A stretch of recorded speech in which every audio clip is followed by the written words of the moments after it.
Olá, amigos. Eu quero hoje estar dando continuidade àquele assunto que eu tinha começado a respeito da saída dos britânicos da União Europeia.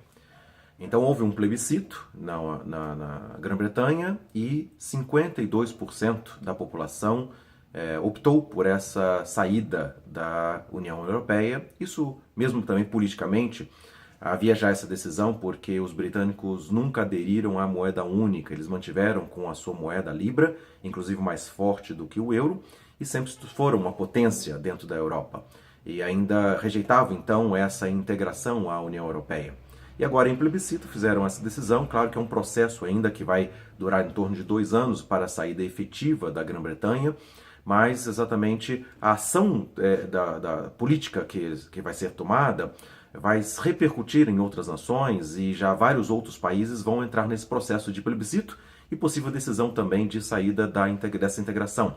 Então era um projeto que tinha se iniciado há muitos anos, em 1957, no Tratado de Roma, quando eles começaram um projeto de mercado comercial único. Então fizeram a União Econômica Europeia, ou o Mercado Comum Europeu, mas era mais do que isso, era um projeto de integração política também. E por isso foi formado um Parlamento Europeu, foi votada uma Constituição Europeia, foi feito um Tratado de Lisboa para os países renunciarem às suas constituições nacionais em favor de uma Constituição Europeia, então com um presidente de um Conselho Europeu regendo todos os países. E claro que os britânicos, com essa moeda forte e com uma economia, uma política forte, tomaram essa decisão então para não submeterem a esta união política e, ao contrário, estarem com a sua soberania preservadas. Agora, o efeito cascata nos outros países também. Então, eu queria mencionar a reportagem da agência da Globo, a G1, no dia 24 de junho de 2016, a manchete dessa reportagem fala o seguinte: resultado britânico gera uma onda de pedidos por plebiscitos em outros países da União Europeia.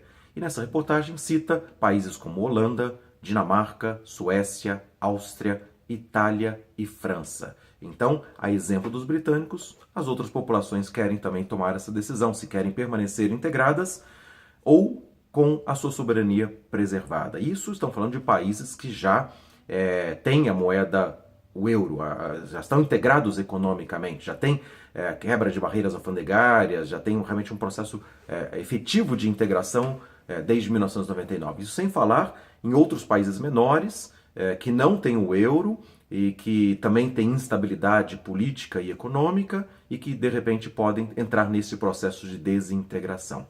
E para isso, então, eu queria mencionar uma outra reportagem da revista Veja, dia 29 de junho de 2016, a capa da revista Veja traz a foto da Rainha Elizabeth e os dizeres Adeus Europa, e também dizendo por que a saída dos britânicos da União Europeia vai mudar a ordem mundial. Então não estamos falando apenas então de um país, estamos falando de vários países, estamos falando de uma instabilidade econômica que vai gerar essa saída desses países, né?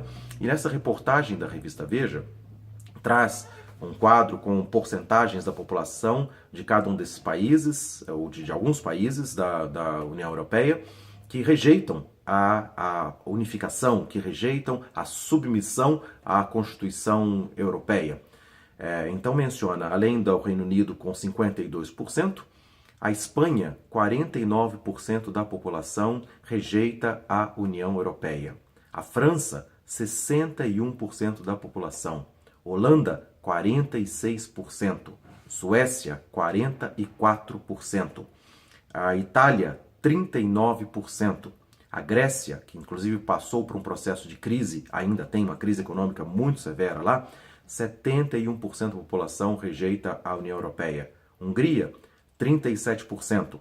A Polônia, 22%. A Polônia é pouco, 22% só rejeito, mas 38% da população votou em partidos nacionalistas nas últimas eleições legislativas. Então, 38% já é uma visão mais nacionalista do que de integração continental.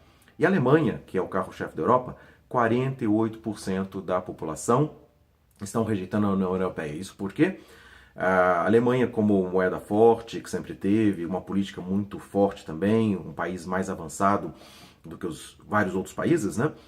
Absorveu vários imigrantes, né, vindo da Europa Oriental, das crises políticas, tudo, recebeu um número de imigrantes. Então, a crise social dentro da Alemanha agora está fazendo com que a própria Alemanha os alemães rejeitem a integração da União Europeia, porque eles que estão pagando a conta, né, dessas crises econômicas. Então, nós estamos falando de um efeito dominó de vários países. E citando estas fontes da mídia, das agências de notícias respeitadas, tudo relatando o que está acontecendo na União Europeia, é aquilo que eu tinha mencionado a respeito da profecia bíblica que está em Daniel capítulo 2.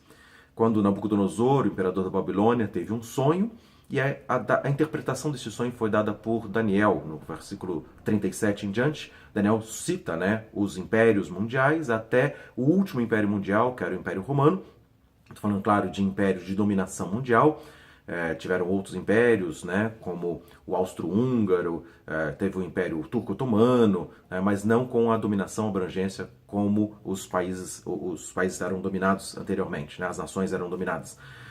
E nesse texto de Daniel capítulo 2, versículo 40 a 44, fala do Império Romano, nas pernas de ferro, mas não a parte que eram os pés de ferro e barro. E a interpretação desse texto, na própria Bíblia está dizendo que é o mesmo reino, do Império Romano, só que uma parte forte como ferro e uma parte de barro, alguns frágeis e alguns fortes, misturados mediante casamento, fizeram um tratado de integração, mas são 10 dedos dos pés, assim como a restauração do Império Romano vai acontecer com 10 nações.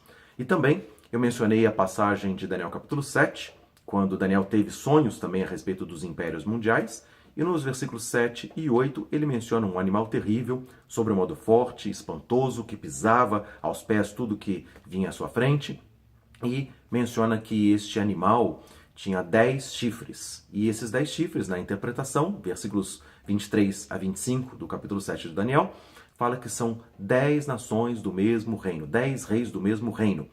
E alguns fortes e alguns frágeis. E depois da integração de 10, então se levanta o 11º rei, que é o anticristo, que vai derrubar 3 e vai se tornar forte, mudar os tempos e as leis, e vai dominar sobre todas as nações da terra. Então, quando nós estamos mencionando a respeito desse assunto, da desintegração gerada como efeito dominó pela saída dos britânicos, estamos falando que a União Europeia vai se resumir depois a um conselho de 10. E não somente isso está registrado na Bíblia, com esses 10 reis, o ferro misturado com barro, mediante casamento, para depois então levantar-se o anticristo, que é aquele líder mundial que vai governar sobre todas as nações a partir da Europa, no mundo globalizado vai exercer domínio sobre todas as nações. Nós estamos mencionando isso, e alguns me perguntaram, mas será que, puxa, a Europa está com 28 países, agora 27 com a sede da Grã-Bretanha, mas vai chegar no número de 10? Vai chegar, e eu queria mencionar exatamente uma questão que é mais do que a integração econômica, algo que eu já tinha escrito, mencionando também agências internacionais de notícias, né?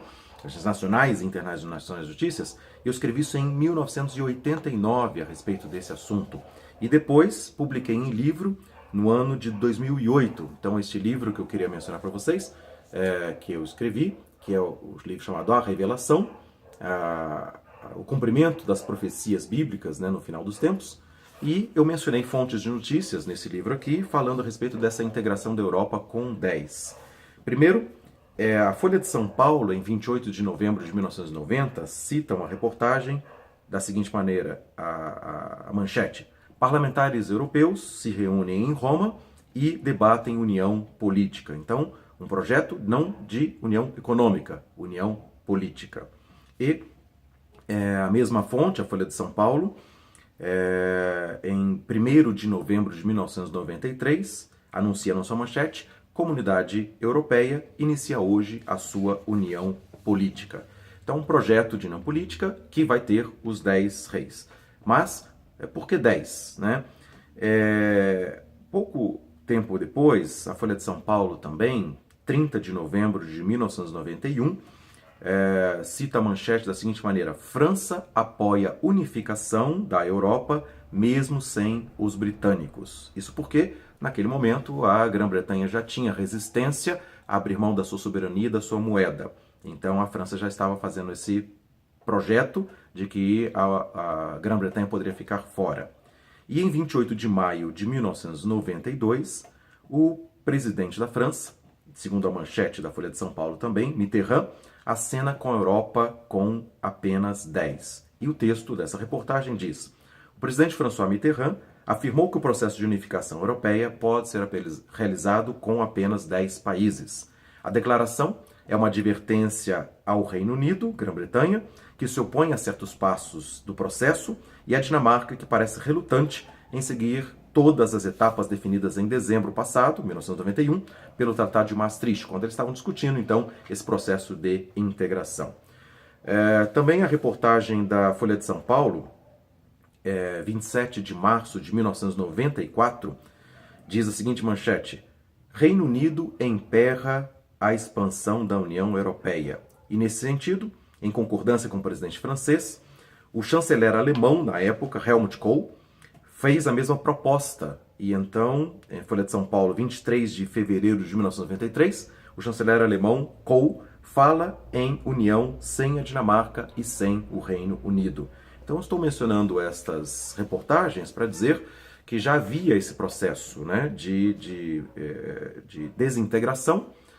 Não havia uma unidade realmente entre esses países e já líderes importantes já falavam a respeito de fazer uma união com 10 países. Em dezembro do ano 2000, o jornal Valor, 7 de dezembro do ano 2000, menciona o presidente francês da ocasião, Jacques Chirac, que defendeu a formação de uma comissão europeia como órgão executivo com apenas 10 membros, o que deixaria alguns países sem representação por certos períodos.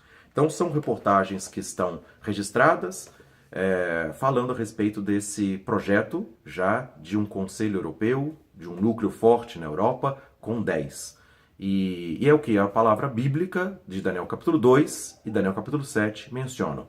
Uma integração da União Europeia, a restauração do Império Romano nos últimos dias, antes do estabelecimento do reino do Anticristo, com 10 reis, e depois disso viria o reino eterno de Jesus para dominar sobre todas as nações da terra, restaurando todas as coisas. Nós estamos vivendo então dias que antecedem a formação deste núcleo forte político, de uma integração europeia, agora exatamente com esse processo de vários países podendo sair, vai ter que formar um núcleo forte político para que então a crise econômica não se alastre mundialmente. Quer dizer, a revista Veja falou: por que a saída dos britânicos da União Europeia vai mudar a ordem mundial? É um processo de crise econômica, política mundial que pode acontecer. Por isso vai haver essa formação desse núcleo forte, um Conselho Europeu forte, um presidente europeu, e daí logo vai também, com os 10 reis, surgir o 11º rei na Europa, que será o anticristo, que será o salvador do mundo, para que essa crise política e econômica não aconteça e não repercuta para todos os países da Terra. Então nós estamos vendo o cumprimento bíblico profético desde a antiguidade, diante dos nossos olhos, começando a acontecer. E por isso estou mencionando a respeito desse assunto, e vou estar trazendo outras informações nos próximos vídeos, e eu quero que você preste atenção, esteja atento, possa não somente olhar para os acontecimentos mundiais, mas sabendo que a palavra de Deus na Bíblia é a verdade, e por isso pode dar rumo e direção para nós. Aquilo que estava escrito está se cumprindo. Vai se cumprir para as nações, vai se cumprir do ponto de vista político-econômico, do ponto de vista social, e especialmente você e a sua família podem ser abençoados se estiverem atentos ao que Deus tem falado pela sua palavra. Por isso, essa é a minha motivação, e eu quero que você possa estar acompanhando, possa estar conhecendo a verdade e possa tomar rumo e direção para estar nas mãos de Deus, para ser abençoado, para reconhecer os tempos e as épocas, e por isso viver de maneira íntegra diante de Deus, diante da sociedade, para que você e a sua família possam ser salvos. Então esse é o meu desejo, esse é o meu intuito quando eu estou gravando essas palavras, para que você possa conhecer e se posicionar e ser direcionado e abençoado por Deus. Assim, eu quero te convidar para continuar acompanhando e desde já agradeço a sua atenção. Um grande abraço a você e que Deus te abençoe com iluminação, com entendimento a respeito dos tempos e as épocas que nós estamos vivendo. Grande abraço, muito obrigado.